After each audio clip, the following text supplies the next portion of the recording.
Hi viewers, welcome to our channel. ప్రస్తుతం మనతో పాటు ప్రముఖ పొలిటికల్ అనలిస్ట్ కృష్ణకుమారి గారు ఉన్నారు. వారితో ఒకసారి మాట్లాడదాం. నమస్కారం మేడం. నమస్కారం మేడం, మహారాష్ట్ర ఎలక్షన్స్ ముగిసిపోయాయి, వాళ్ళ ఓట్ల కౌంటింగ్ జరిగిపోయింది. సో మహారాష్ట్రలో బీజేపీ కూటమి, మహాయతి కూటమి ప్రభంజనం సృష్టించిందని చెప్పుకోవాలి. సో మరి కూటమి గెలవడానికి ప్రధానంగా ఏ అంశాలు ప్రధానంగా మేలయ్యాయి, అలాగే పవన్ కళ్యాణ్ గారి ప్రభావం ఎంతవరకు ఉంది, అండ్ ఇప్పుడు ఒక చర్చ జరుగుతుంది సీఎం ఎవరు అని చెప్పేసి. అటు ఫడ్నవీస్ గారి పేరు వినిపిస్తుంది, ఏక్నాథ్ షిండే గారి పేరు అయితే వినిపిస్తుంది, ఒక చర్చ అయితే ఉంది. మొత్తంగా మహారాష్ట్ర ఎలక్షన్స్ పైన మీ విశ్లేషణ ఏంటి మేడం? మహారాష్ట్ర ఎలక్షన్స్లో ఇవాళ బీజేపీ కూటమి అంటే ఎన్డీఏ కూటమి గెలవడం వెనక కారణాలను మనం చూసుకుంటే వాళ్ళు ఎప్పటి నుంచో ఆ స్టేట్లో గెలవాలనే కోరికలో ఉన్నారు. ఓకే, పోయినసారి శివసేన గెలిచింది. గెలిచిన శివసేన ప్రభుత్వాన్ని ఏక్నాథ్ షిండేని బయటికి తీసుకుని వచ్చి అతనికి సీఎం పదవి ఆశ చూపి ప్రభుత్వాన్ని పడగొట్టారు బీజేపీ వాళ్ళు. అదే మామూలుగా అయితే కనుక ఇప్పుడు ఈ ఎలక్షన్స్లో కనుక అలా చేసినందుకు ప్రజాస్వామ్యయుతంగా రాజ్యాంగబద్ధంగా ఎన్నికైన ప్రభుత్వాన్ని పడగొట్టినందుకు బీజేపీ మీద కోపం ఉండాలి లెక్క అయితే. కానీ ప్రజల్లో అసలు ప్రజాస్వామ్య భావనే ఉండట్లేదు. మైట్ ఈజ్ రైట్ లాగా అయిపోయింది. ఎవడు బలవంతుడి పక్కన చేరటమే తెలివితేటలు అన్నట్లుగా తయారైపోయారు వీళ్ళు. బలవంతుడిదే రాజ్యము, ఆ బలవంతుడి వెనక ఉంటే మనకి రక్షణ అనే పరిస్థితిలోకి వెళ్ళిపోయారు. దానికి తోడు అసలు ప్రజాస్వామ్యాన్ని విశ్వసించాలని కానీ, ప్రజాస్వామ్యాన్ని గౌరవించాలని కానీ, ప్రజాస్వామ్యం మనకు రక్షణ అనే కానీ నమ్మకం పోతుంది జనాలకి రోజు రోజుకి. ఆ నమ్మకం ఏదైతే పోగొట్టేలాగానే బీజేపీ చేసి దానివల్ల ఆ నమ్మకాన్ని పోగొట్టిన దాని ఫలితం వాళ్ళ గెలుపులాగా వాళ్ళు దాన్ని వాడుకుంటున్నారు, గెలుపు కోసం వాడుకుంటున్నారు. ఇదంతా చాలా ఆర్గనైజ్డ్గా చేసింది. ఇది ఒక్క రోజులో చేసింది కాదు. ఇది ఒక కారణం. రెండోది, మహారాష్ట్ర అంటేనే ఒక రకంగా బేరీజు వేసుకునే వ్యవహారం. ఇప్పుడు మన భారతదేశానికి ఎకనామిక్ క్యాపిటల్, ఆర్థిక రాజధాని ఏది అంటే బొంబాయి అనే చెప్తారు. అవును. ఈ బొంబాయిలో రకరకాల వ్యక్తులు ఉంటారు. అంటే పక్కన మనిషి చనిపోయినా సరే, శవం ఉన్నా సరే పట్టించుకోకుండా మన పని మనం చేసుకుంటూ వెళ్ళిపోయే వ్యక్తులు. వాళ్ళకి పని తప్పితే ఇంకొకటి ఉండదు, వ్యాపారం తప్పితే ఇంకొకటి ఉండదు, డబ్బు తప్పితే ఇంకొకటి ఉండదు. అక్కడే స్టాక్ ఎక్స్చేంజ్లు కూడా అక్కడనే పనిచేస్తూ ఉంటాయి. ఏ రకంగా చూసినా అక్కడ వ్యాపారము తప్పితే రెండో మాట వినిపించదు. అలాంటి వ్యాపారస్తులు ఏం కోరుకుంటారు? ఒక భద్రత కోరుకుంటారు. షేర్ మార్కెట్ వాళ్ళు ఏం కోరుకుంటారు? షేర్ మార్కెట్ పెరుగుతూనే ఉండాలి, పడిపోకూడదు. షేర్ మార్కెట్ పెరుగుతూ ఉండాలి. నిన్న మొన్న అదానీ షేర్లు పడిపోయినాయి. వాళ్ళకి అసలు ఎంత దుఃఖం వచ్చేస్తుందంటే మహారాష్ట్ర వాళ్ళకి అంత దుఃఖం వచ్చేస్తుంది. అంటే దీన్ని ఆసరాగా తీసుకుని పండగ చేసుకునే వాళ్ళు కూడా ఉంటారు. ఇలా పడిపోయిన షేర్లు కొనుక్కోగలిగిన వాళ్ళు డబ్బు రెడీగా పెట్టుకున్నప్పుడు ఈ పడిపోయినప్పుడు కొనుక్కుంటారు. ఇలాంటప్పుడు నష్టపోయేది ఎవరు? ఎప్పటి నుంచో కొని పెట్టుకుని, అసలు ఇప్పుడు 400 రూపాయల షేర్ ఉందనుకోండి, 600 కొన్నవాళ్ళు కూడా ఉంటారు కదా. ఇవాళ అమ్మేసుకుంటే వాళ్ళు పెట్టిన డబ్బులు కూడా వాళ్ళకి రావు, తక్కువ వస్తాయి. అసలు మొత్తం ఊడ్చుకుపోయే వాళ్ళు కూడా ఉంటారు. అయితే ఇట్లాంటప్పుడు వాళ్ళు చూసేది ఏంటి అంటే, మనకి స్టేబుల్ గవర్నమెంట్ కావాలి. స్టేబుల్ గవర్నమెంట్ ఎంత చెత్త గవర్నమెంట్ అయినా పర్వాలేదు, స్టేబుల్ గవర్నమెంట్ ఉండాలి. స్టేబుల్ గవర్నమెంట్ ఉంటే స్టేబుల్ ఎకానమీ ఉంటుంది, స్టేబుల్ ఎకానమీ ఉంటే మనకు డబ్బులు ఉంటాయి. ఇలా ఆలోచిస్తారు అక్కడ వాళ్ళు. పైగా ఈ సినిమా వాళ్ళు కావచ్చు, వీళ్ళందరూ కూడా ఏం ఆలోచిస్తారంటే బీజేపీకి వ్యతిరేకంగా వెళ్ళటానికి ఎవరో ఇష్టపడట్లా. ఇప్పుడు ఆ రోజు షారూఖ్ ఖాన్ కొడుకుని అతను మాదక ద్రవ్యాలు సేవిస్తున్నాడు మాత్రమే, పార్టీలో సేవించడాన్ని మనమేం సమర్థించట్లా. కానీ సేవించేవాళ్ళు ఆ రోజున్న చట్టం ప్రకారం, ఇప్పుడు కొంచెం చట్టాలు మార్పు వచ్చినాయి కానీ బాధితులుగా చూస్తారు. అతన్ని ఎలా నిందితుడిగా చేశారు? కావాలని.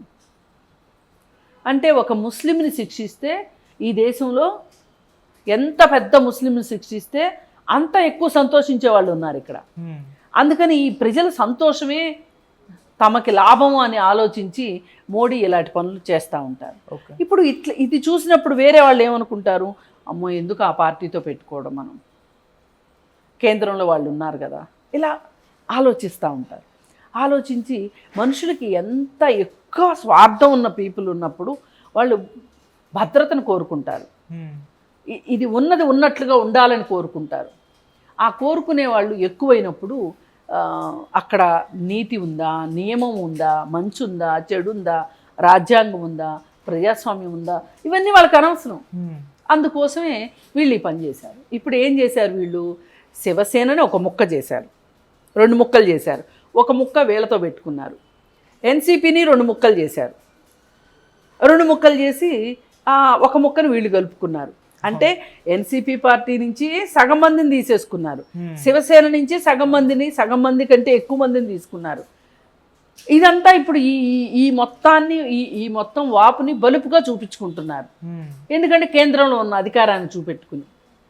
ఓకే, అంతేగాని ఈ పనులు చేయకోకుండా ఆ రోజు పోయినసారి శివసేనని చేల్చకుండా ఉన్నట్లు ఉండి ప్రభుత్వాన్ని ఏర్పాటు చేయకపోయి ఉంటే గనక, ఎవరిని ఏకనాథ్ షిండే చేత ఆ డ్రామా కనుక జరగకపోయినట్లయితే ఇవాళ బీజేపీ అక్కడ గెలిచేది కాదు. బీజేపీ రాబోయే 5 సంవత్సరాల్లో ప్రణాళికను ఆలోచించి ఆ రోజు ఆ పని చేసింది. ఓకే, ఇలా ప్రభుత్వాలు పడగొట్టిన చోటల్లా ఆ తరువాత తనకి లాభం వచ్చేటట్లే చేసుకున్నారు వాళ్ళు. అంటే వాళ్ళకి అధికారమే పరమావధి, అంతకంటే వేరే ఏమీ లేదు. పైగా ఇంకొకటి, ఇప్పుడు నిన్న అదానీ విషయం నిన్న మొన్నట్లో బయటకు వచ్చింది కదా, ఇది కనుక ఎలక్షన్స్ ముందు వచ్చి ఉన్నట్లయితే ఈ ఎలక్షన్స్ ఇంకో రకంగా ఉండేవి. ఎలక్షన్స్ తర్వాత వచ్చింది ఈ స్కాము బయటకు వచ్చింది. సరే, ఏది ఏమైనా ఇవాళ గెలిచారు కాబట్టి, ఇప్పుడు గెలిచిన వాడు విజేత ఎన్ని కబుర్లైనా చెప్తాడు, ఓడిపోయిన వాడు ఏం చెప్తాడు, నేను ఓడిపోయానని ఒక్క మాటే చెప్తాడు. ఇకపోతే మీరు పవన్ కళ్యాణ్ ప్రభావం ఉందా అని అడిగారు. అయితే పవన్ తెలుగు ప్రజలు అక్కడికి వెళ్ళి బాంబేలో సెటిల్ అయిన వాళ్ళు చాలామంది ఉన్నారు. ఆ ప్రాంతాల్లో ఒక 5 నియోజకవర్గాల్లో ఈయన ప్రచారం చేశాడు. ఆ 5 నియోజకవర్గాల్లో బీజేపీ గెలిచింది. అయితే ఈయన ప్రభావం ఉండుంటుంది కదా అని. ఉండకుండా ఎలా ఉంటుంది? కాకపోతే ఈయన ఒక్కడి వల్లే గెలిచింది అనేది తప్పు. ఈయన ప్రభావం ఉంది, అంతేగాని ఈయన ఒక్కడి వల్లే గెలవల. ఈయనకే నిజంగా అంత పాపులారిటీ ఉంటే ఒక నటుడుగా, మరి పోయినసారి ఒక్కడే పోటీ చేసినప్పుడు ఆయన కూడా గెలవలేదు కదా.